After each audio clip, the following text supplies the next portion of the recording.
Milan, Italy. This city is iconic in more ways than one, but it's split into two.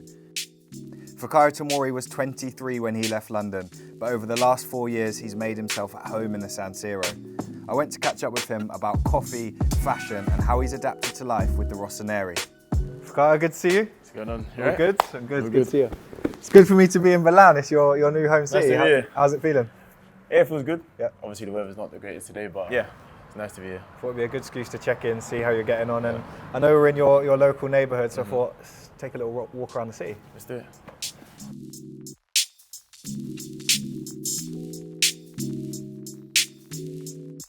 Fikayo, you've been here 5 years now. I bet they've flown by, but talk to me about that first time you realised you were going to be making the move. I know initially it was a loan move, but you were going to be joining AC Milan. Who did you call? Who did you tell? How was the reaction? Such a big club. Yeah. I mean, when I first found out about it, I was kind of shocked, really. I think the thing that kind of made me realise, oh, it's Milan, is when I spoke to Maldini. Then I spoke to my dad, and my dad grew up watching Milan in the 80s, so he was like, oh, George Weah, oh, Maldini, oh. Good era, yeah. So he was talking about all those people, and then when I made the move here, and then I went to the museum and stuff, and that's when I realised how big the club actually is. How does it go when Maldini's just at the other end of the phone? Did you get a pre-warning that he was going to call you, or it just pops up on the phone? Yeah. I got a pre-warning. It was actually a Zoom call because it was during COVID. Yeah. So we did a Zoom call, and I was just kind of looking at him, and I was surprised he spoke English. That was the thing for me. I was like, oh, he actually speaks English pretty well. And then probably the best thing I did, probably the best decision I made, because it just kind of, not only in football but in life, it kind of opened up my view on like football and life.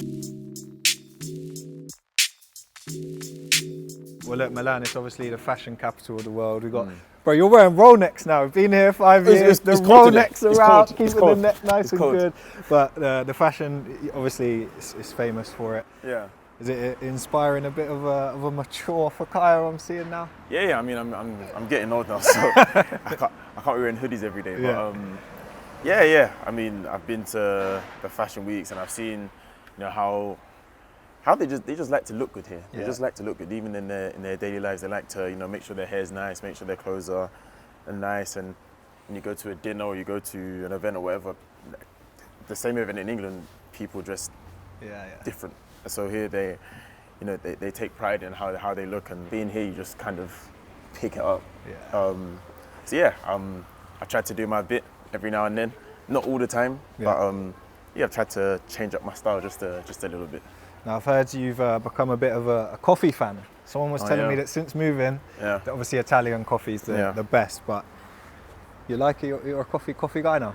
Yeah. I mean, I'm not like a coffee connoisseur or something like that. But not doing art on the top of the coffee. No. But when I first came, everyone used to like have a coffee after, like we'd have like after lunch or after dinner in the team hotel or whatever it was. I remember one guy was like, oh, do you drink coffee? I said, no, I don't drink coffee. I said, oh, you should try it. I was kind of like, nah, the coffee's not really for me. And then he said, okay, just have like a small one. So I have a macchiato, which is basically like an espresso, but they put milk in it. Yeah, nice. And then, that's like my thing now. So after lunch, have that, get home, have a nap.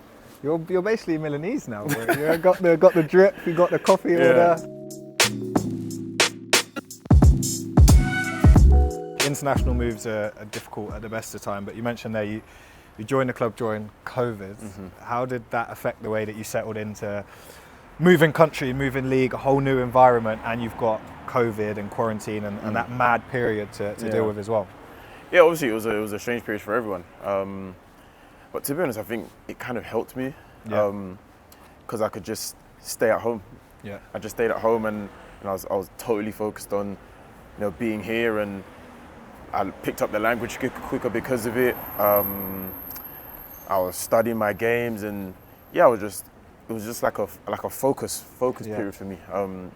Even more focused, I'd say. And it was great, and it just helped me to really embed in the culture, embed in the city, embed in the team a lot quicker. And I think it was actually a positive thing for me in that aspect, just because it was such a weird time, and I mean kind of a homebody anyway, but no, in this sense where like there was no option but to go training, come home, and then I just used that time to, like I said, learn a new language and kind of, you know, embed myself in the team and work on my game as well.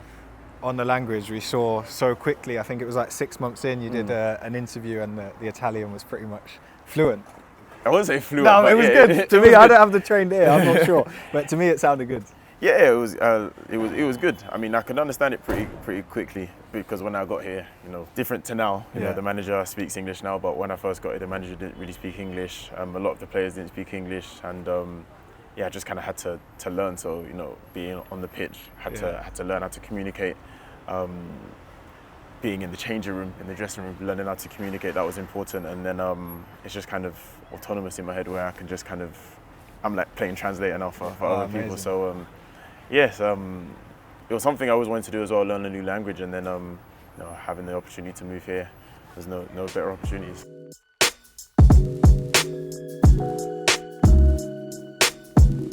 Now you look at the European League, so many more English players. You started the trend, but now you've got Tammy and Ruben Loftus-Cheek here. How nice is it to have a little Chelsea community, a little set of Chelsea boys who are over here in Milan? That must help. Yes, it's nice. It's nice. Yeah, I always tease Tammy and say, listen, you came to Italy because of me. But yeah, it's nice. Like I said, when I first came here, there were no English players in my team. There weren't that many in Serie A, and now we've got obviously Tammy, Ruben, Christian, not English but speaks English. McTominay and Billy Gilmore, who obviously played for Chelsea in Napoli. Ademola, who I played in the England youth levels with, he's at Atalanta. So yeah, there's a few more English people here and kind of making the jump. And I think a lot of people kind of realizing or thinking that, you know, outside of the Premier League or outside of England, you know, you can make a career and you can kind of learn a new culture, a new way of playing football, a new way to view it. So yeah, it's definitely a positive thing, I think, for players, and a lot more people are doing it as well. Well, Vic, all this coffee chat, I feel like I need to get one. You know a spot, right? Not too far? Yeah, not too far. This way? Done it. Yeah, done it.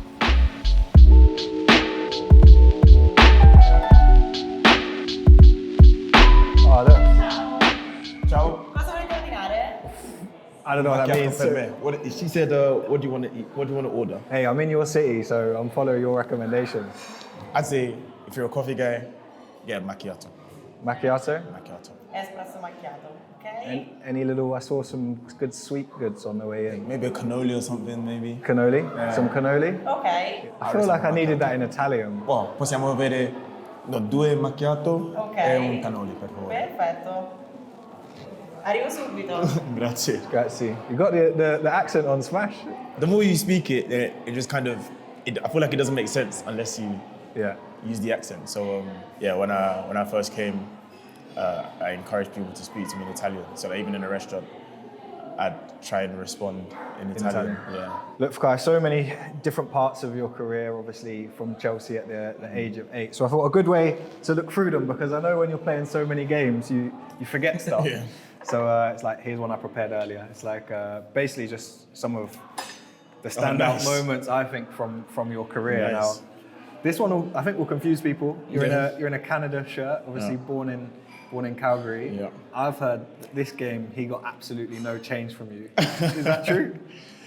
Honestly speaking, I do not remember the game that well in terms of what I did. Yeah. But I just remember we won this game. Obviously, I remember in this game, Charlie Colkett, Ola Aina, Casey Palmer were playing. And also was at Chelsea together. So I remember they were saying, we're going to play Canada. So I thought, I cannot go back to Cobham. And these guys have beat me. Got the dub on you, yeah. But yeah, that was a good game. Honestly speaking, I actually think it was because of this game that I went to play for England. Because before that, I hadn't been called up for England. I played 4 games for Canada, and then I think it was just before the under-19 European Championships. And AD Buford, who was the manager at the time, he called me and asked me if I wanted to go, and I just kind of made the decision to do it, and it's worked out pretty well. Oh, look. Ok, yes. vi lascio il cannolo. I'll tell you what, that looks good. Grazie. E i caffè macchiati. Grazie. Grazie. I'm just copying him, but thank you. C'è un po' di zucchero, per favore. Sì, arriva subito. That's it. Smooth. Talk me through this little... This is like, That looks good, man, I'll be honest. as you can see, the cream and the chocolate and the pistachios on this side. This is like, how can I even describe it? Zucchero? Zucchero. That's Duolingo page 2.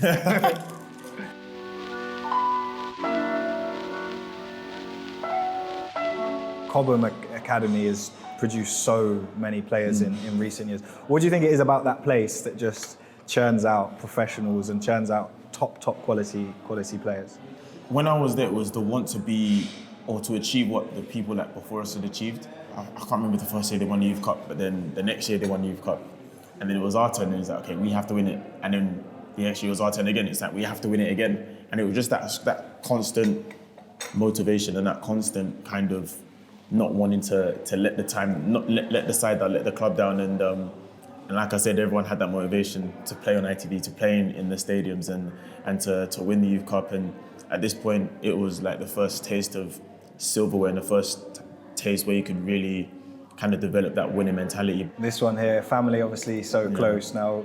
Born in Calgary, Nigerian parents, you've got family in the US as well. Do you think being that international, because I know Nigerians, they can travel, but do you think having that experience, having that family who travel around and family in the US, Nigerian family born in Calgary, do you think that helped prepare you for a move to Italy? Maybe that's why I picked up the language so quickly, because my parents speak Yoruba, so my mum most of all speaks Yoruba to me and my sister, and then having family just dotted around. So I've been to America, I've been to Canada, I've seen different kind of people, different kind of way people speak and the way people live their daily lives and stuff like that. So I think that definitely was a contributing factor to probably how I see the world. Now, my Nigerian friends, I'd say that their family were strict but supportive of everything. How much do you think a Nigerian upbringing has helped with the challenges you've had in your career? Because I think the discipline that often comes with growing up with African parents is such a big thing, but I think it teaches you a way of living and life that is a little bit different from other places. Yeah. For my parents,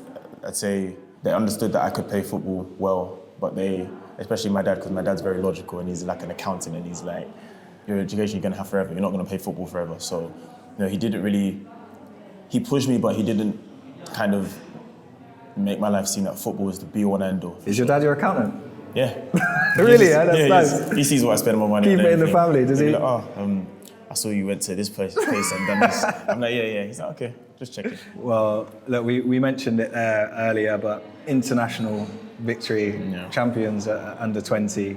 Have you kept the hat? Because it looks like a happy moment. I do have the hat. You still got it? I think my dad's got it. My dad keeps all this kind of stuff. Oh, amazing. I've still got it, yeah. Going into that tournament, we knew that we had a good team, and obviously we went to the tournament to win, but to actually win it, and I don't think it really hit us until even probably now when we're like, wow, we won the World Cup. Like at any level, that's a huge achievement, and even in this team we had it was pretty stacked. You can see Don Cavalier in there. Is that Mace? That's Lewis Cook from Bournemouth. Del Fry. We had Dean Henderson in goal. Yeah. Who else is there? Adamola, Dom Solanke. Well, fast forwarding a few years, it feels like to this point, the career, everything's going well. You then do what so many young players have to do to go and get your minutes, go get your games, go on loan to EFL clubs. So we've got some pictures from Derby here. But how did you find that? Because the bubble of Cobham, and then you go in the EFL where things, I know Derby's got an amazing setup, but you go to maybe somewhere like Hull and things are very different. How did you find that experience? Brighton was probably the best introduction I could have had, because coming from Chelsea where there's that bubble and we're used to winning, I came to Brighton and they were top of the championship, trying to get to the Premier League. So I was kind of joining that team where they're used to winning. Derby was a different kind of experience, just because, I played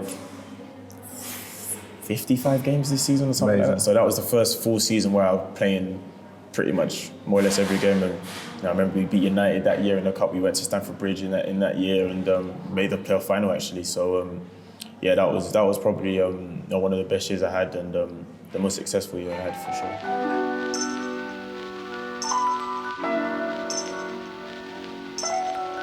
Talk me through these, because I feel like this is one part of Italian cuisine that goes a little bit underrated, I reckon. What, like cakes and stuff? The headline, pizza, pasta, this stuff. I can't lie, that's my one gripe with Italy. Because I like proper desserts.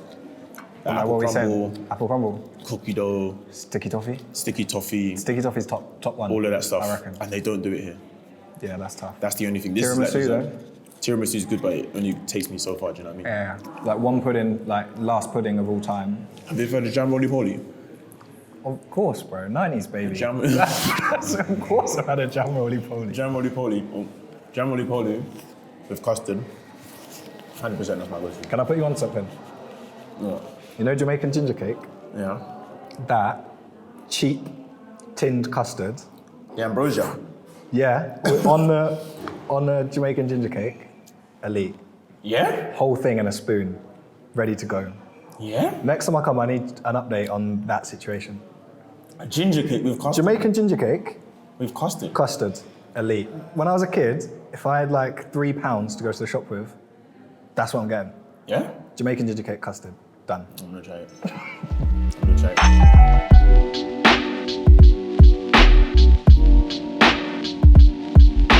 And then look, we fast forward some amazing moments here. Talk to me about this goal, because I know you don't score too many, but this was a belter. Obviously the best goal I scored in my career so far. And you know, it happened to be my first goal in the Premier League, first goal for Chelsea. You know, even this game, Tammy scored a hat trick, Mason scored. So it's kind of like the academy boys. We were playing for Chelsea in the Premier League, and you know, we kind of, you know, in quotes, won the game for the team. The day before. We did a shooting drill, and Willie Caballero was in goal, and I shot. And you know when they have the big nets behind the goals, and I shot over the bar, and it went over the net. That takes some doing, yeah. So I smashed it like Yeah. arc. So then in the game's happening, and the ball kind of came out to me in the edge of the box, and I thought, you know, I'm just gonna cipher it, so at least he doesn't go out of the stadium. Safety on. So I put the safety on, but then the ball just pinged off my foot, and it just went in the net. And after that, I just didn't know what to do. I just started running. If you hit a perfectly timed side foot as well, it looks like the levels are high. Have you seen it from behind? The ball just like kind of swirls. And I know you've got it on your phone, so you can I'll show me after this. But Chelsea, a team you were at from 8 years old, it's margins of everything in football. But for you, what do you think maybe didn't go the way you wanted it to for your need to go and play in a different country, move to Milan? What do you think it was at Chelsea that just didn't quite fall into place how you potentially would have wanted it to? It was a difficult time when I wasn't playing, because I'd come from playing most games where in the season where I didn't actually think I was going to play. I thought I was going to go on loan that year, to be honest. And then I ended up staying, and then it just went really well. And I kind of felt like, okay, I can play at this level. You know, and even playing in the Champions League again. Now I thought, yeah, I can. I belong at this level. I can play here. And to go from that to not playing as much, that was something I had to deal with, and I hadn't experienced that before in my career, even coming through. That was a thing where I just kind of had to get those, be close to the people around me, so my family, my friends, and just kind of rationalize everything in my head and kind of say, okay, well, this is the situation I'm in. How am I going to make the most of it? And and then the opportunity kind of came about with Milan. And at the beginning of that year, I wasn't thinking, okay, I'm going to leave and I'm going to try a different country. It just kind of happened, and then obviously it's worked out really well. And looking back on it, it kind of feels like everything was supposed to happen this way, where, of course, maybe I wasn't playing as much, but I can go to a different country and I can do something different, try something different, and it all feels like it's all falling into place. Senior team debut against Kosovo. Do you remember the first time you got the call up? I guess going through age groups for England, it's always the dream to make it into the senior team and to make that appearance. It was surreal looking back on it, because I remember that I used to watch England on TV, watch World Cups, watch Euros and stuff, and I was there. I was there. I remember we just played against Lille in the Champions League, and after the game, Lampard came up to me and Tammy and said, "Oh, you're getting a call up tomorrow." Wow. And I was just kind of like, what? And I call my dad like straight away. And normally, like with my dad or my parents, whatever, I'll kind of like sit with it myself, and then maybe when I get a second, I'll call them. This one, I was getting ready to go in the shower. Straight away. I called him in the shower. He was like, "You'll never guess what's going to happen tomorrow. I'm getting called up." So that was surreal. And then being there, I'm getting there. I've seen Raheem Sterling, Harry Kane, Jordan Henderson. Even at this time, I'd played in the Premier League and I'd played against these players. But now it's like, now we're actually like playing for the same team. That was a real proud moment, just because, like I said, I grew up watching England, and so you're seeing all the Beckhams, Lampards, Gerrards, Owens. You're seeing all these players, and then you're like, wow, I'm in the same position they were in. So who was the player for you? Who was the England pin-up? Which one was Beckham. Becks, yeah, Beckham was the guy for everyone, I think. We're in a new era with England with Thomas Tuchel now. When you've seen the players who have been given opportunities in recent years, and you're obviously putting in performances at one of the biggest clubs in the world in Champions League, in Serie A. Is there any part of you that thinks you potentially should have been in some of the more recent England squads, or is there a part of you that can't fully understand why the opportunity hasn't presented itself again, given the games you've been involved in and the things you've won in recent years? Sometimes, but honestly, I try not to think about it. I just try and focus on what I'm doing here, and in my head it's kind of like, listen, if I keep on doing what I'm doing, then eventually it's going to come. Yeah. I can't I've got to get my foot in that door. Some people always ask me, how do you feel about it, or do you think you should be in it? It's kind of like, well, I don't make the decision, so if I'm not in it, I've got to do more. That's kind of how I see it. Obviously, I'd like to be there every time and playing a major tournament, which I haven't done yet. So that's still something that I want to achieve. But it's just, I just know in my head, it's like, if I play well in Milan, then things will work out. And obviously, if Milan does well, again, that's the benefit for me, and also Milan. But it's still my goal to be in every single squad and go to a major tournament, playing a World Cup or Euros, whatever. During Gareth's time, was there ever any conversations you had in terms of maybe this is why you're not in, or this is what I need to see more of you to get back in? Because it feels for England fans, your name's always the one that's. Yeah. How come Fikayo's not closer, especially when we've had injuries in that area as well? Was there any conversation between you guys? Yeah, we spoke, especially even when I went to the camps. We spoke, and I remember, I think it was the Qatar World Cup. He called me up and he spoke to me, and obviously I think those conversations for everyone, the player and the manager, they're both difficult because the manager obviously he can't take everyone, but he has to leave people out, and so it's obviously difficult for him, and obviously me, wanting to go, not being able to go, it is difficult. We spoke, and but it's always difficult in those situations to kind of not, I won't say to see irrationally, but to kind of at that point you're thinking selfishly, you're thinking, why am I not going? Why is he taking this person instead of me, etc. But then as you sit back, you're like, okay, well, the decision's been made. I can't change it. You just got to move on. Well, the debut comes in arguably no bigger game for AC Milan. Yeah. How are you feeling when you're on the bench and you're going to have to come on in such a big game? It's almost the dream start to a career at a club.